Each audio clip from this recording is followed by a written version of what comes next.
This is Lanark, Book 3, Chapter 7, The Institute. Lanark sat on the bed staring at his neighbour, who looked crudely and insultingly dead. His mouth hung open, and it was now obvious that his sockets were eyeless. By the hand on the floor, a tiny puddle was spreading from the nozzle of the rubber tube. Dr. Monroe came in and walked briskly to the bedside. He lifted the arm, felt the pulse, hoisted the body further onto the mattress, then turned off a tap on the suspended bottle. He looked at Lanark sitting on the edge of his bed in a white nightshirt and said, "Shouldn't you cover yourself up?" "No, I shouldn't." "Did he speak to you?" "Yes." "Did he recognise himself?" "Yes." "What are you going to do with him?" "Bury him." "Strange, isn't it? We can find a practical use for any number of dead monsters, but a mere man can only be burned or shovelled into the ground."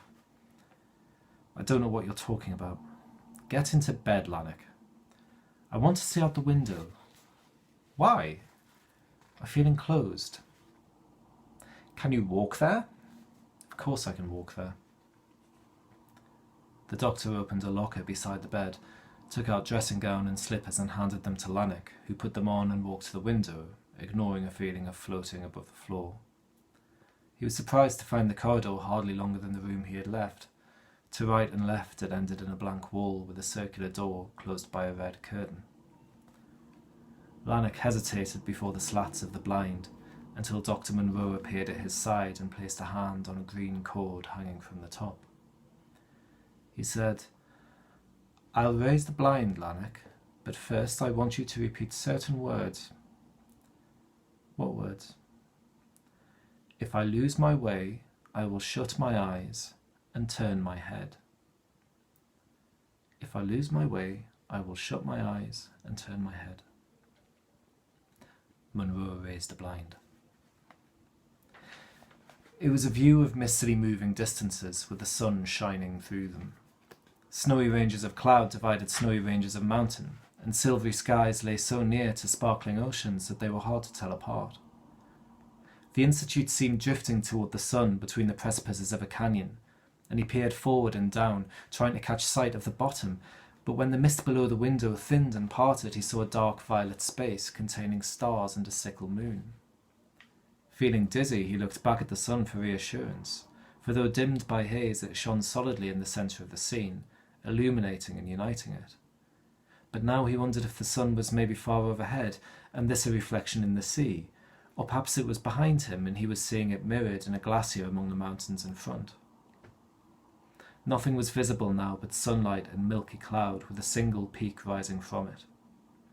Streams like silver threads poured through gullies in the lower slopes, and white lines of waterfalls fell from cliff tops into the clouds. He saw that this peak was not a simple cone, but a cluster of summits with valleys between them. One valley was full of lakes and pasture, another was shaggy with forests, through a third lay a golden green ocean with the sun setting behind it. The act of seeing became an act of flight. He raised his eyes to the horizon, but above the level lines of every sea and plain lay islands, mountains, storm clouds, cities, and setting or ascending suns. He tried to escape this recession by staring at a village on a little hill in a shaft of morning light. A cloud passed overhead, and he only saw the village by the lights sparkling on windows and roofs. Then the sparkles shifted and drifted sideways like snowflakes into silvery blueness, where they circled like gulls above a steamship, then changed colour and became black specks circling like aeroplanes in a flashing red glow above a bombed city. So Lanark clapped a hand over his eyes, turned round, and returned soberly to the room.